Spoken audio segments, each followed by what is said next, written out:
So he's still alive. He was still alive.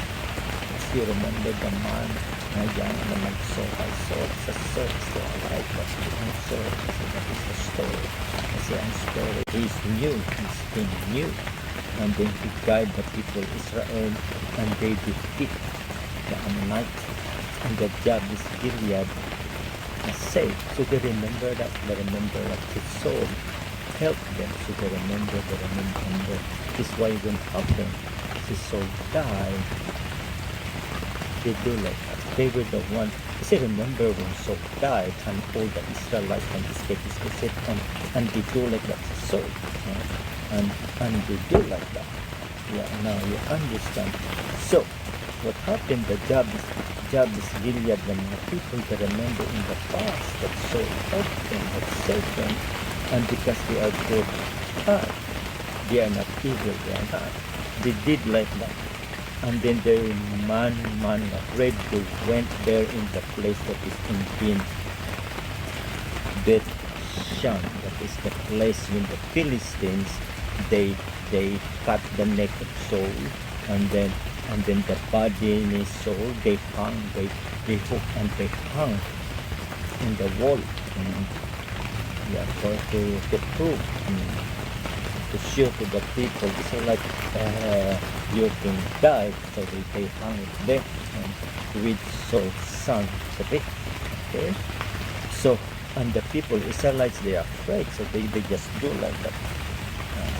But the man in Jabez Gilead, they are brave, so that they do like that at the night time, and they took the body and they buried them.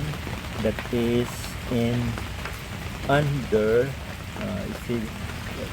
was that is in verse 13. So the Jabez Gilead man, they took the body of the soul and they burn it.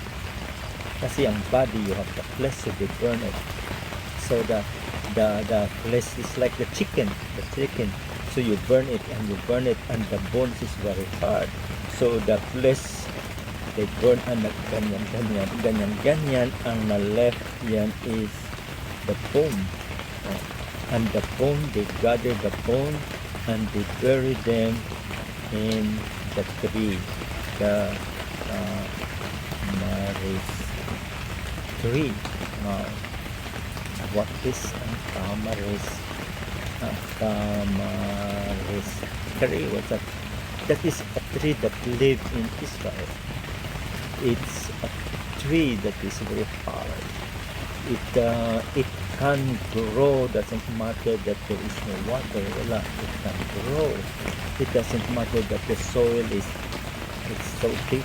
It can continue to grow, and the leaves is there small, the leaves, and it has flower, the pink. I think the picture, it is just like the Filipino tree. You have that like that, and then like that, and then you put that in the sinigang, and like that. Yeah, and it's brown, and then if it becomes brown, it's sweet, and then the people make it candy, people to cigar. Na, I think they compare like that kasi it is short at saka gumaganyan-ganyan siya. Ganyan. That is the tree that si Saul habit yung maganyan-ganyan kasi it has the leaves marks. At saka ganyan, so it has marks leaves. So underneath, you remember the story in the past in si Saul, he used to sit there and then he did like that to the people in Jamaica. And then si Doeg Habjan at saka nag-inform dun sa kay Saul na dun ang mga priest nag-give kay David some bread, and then that is in the center of the tree kasi that is the place that si Saul he rests kasi it's hot, so it's the tree. Now when Saul died, the job is that they remember that is ang favorite ni Saul. That is why when Saul died and their bone they gather and they dig up and they bury the tree, the same tree that si Saul na ganyan-ganyan as king, at the same tree that si Saul is buried. Okay, so that is the end ang story ni Saul and the people of Jabes Gilead. They mourn, they do like that for 7 days to fast. Meaning yan, you mourn for 7 days. Now that is the story, it ends. Now what does it mean? Ang meaning is beautiful, the meaning. It's the principle of you do like that.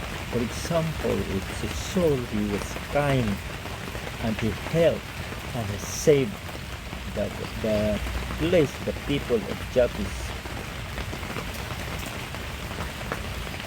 He saved his king and his helped him and he saved.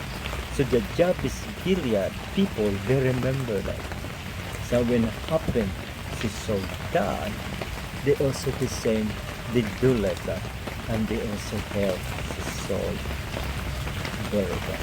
Kasi the other Israelites yan nag-fear and they escape and they do like that si Saul. But ang Jabes Gilead, they are very good, they are brave, and then they help and they bury Saul. The question there is,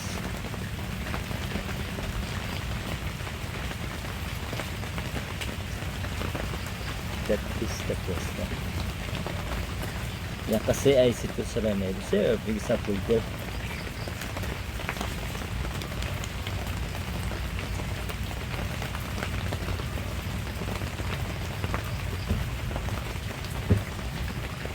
And they do like that. Yeah. So sorry for that. So that is pangit na heart. Pangit na life. And it's wrong heart. And it's wrong life. Ang right na life yan, you have to be faithful. You have to be loyal. Now, Def, any other question?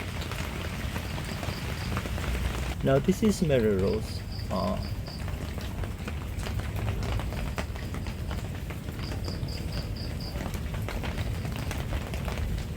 Yes, Mary Rose, that is a wicked of the world. Kasi may car ka, magsarap ka, maganyan-ganyan, dyan, maganan-ganan, whatever, mag-tour. Yeah, that's the world, the wicked. So, sorry. Mary Rose, it is not fit sa heaven. Not fit yan sa tapon sa heaven. Yeah.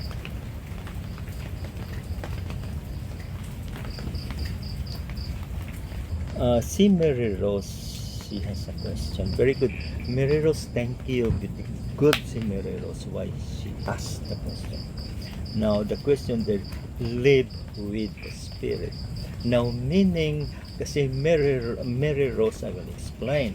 Before when the death is born, you are live with your own. That is the blood ni Adam and Eve inside. The mother, father na kanyan.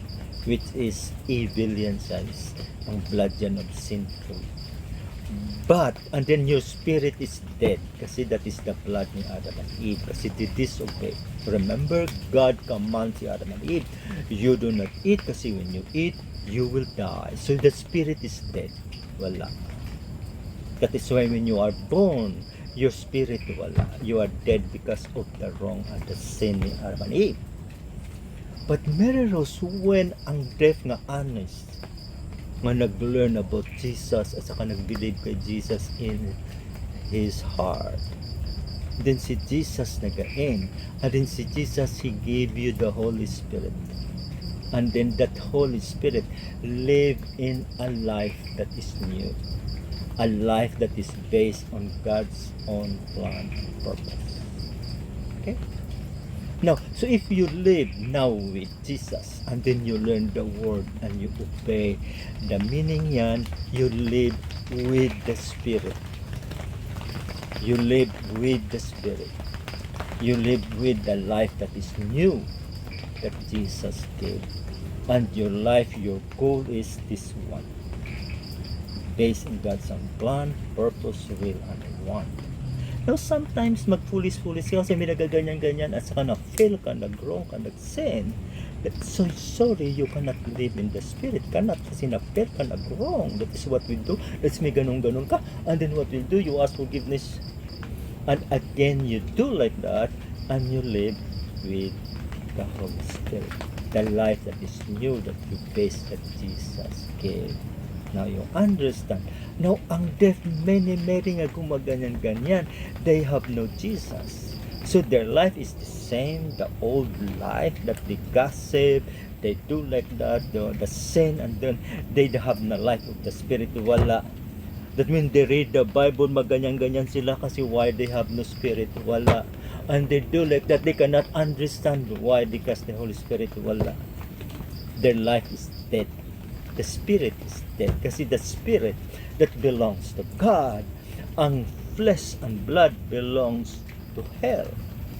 That is why it's important that your life is important. You have to believe in Jesus like that. So you have the Holy Spirit and then you belong to God. Now when you live, you continue to learn the Word kasi the Word will help you to do like that with God, and you know what is right, and then you do like that with is wrong, and you live based that one that is alive, live with the Spirit. Kasi ang Spirit is the one that is going to heaven. Ang the body, the flesh, and the blood, tapon yan sa hell. So which you live with ganyan-ganyan with His flesh and blood, or the Spirit which? So better you live with the Spirit. That is why when you read the Word and then you cannot understand why the Spirit may be yan wala. So you have only the flesh and the blood and you do like that and you don't understand. Kasi this is the Word. Ang Word that is the food of the Spirit. So if you done a Word, you do like that, so sorry. Ang Spirit mo, it's read the Word and you understand the Spirit mo is mataba. So if the Spirit mo mataba, strong, you and the Spirit strong, and then you can obey God. But if the Spirit is weak, or and then you cannot obey God. So it's important that the Spirit is strong. So how? You read the Word, and then you obey, and then your Spirit yan, yes, is strong. Ang God yan nag-work. That is important. So very good ang question ni Mary Rose. What does it mean by living in the Spirit? Meaning your life in the sin, your life, you obey God, your life to serve God, your life you face, and that is you live in the Spirit. But if they maganyan, they live with the blood and the flesh. That ang last when they die. Why? Yeah, it's a lot of that. Mary Rose, thank you. Beautiful that you asked. Thank you so much.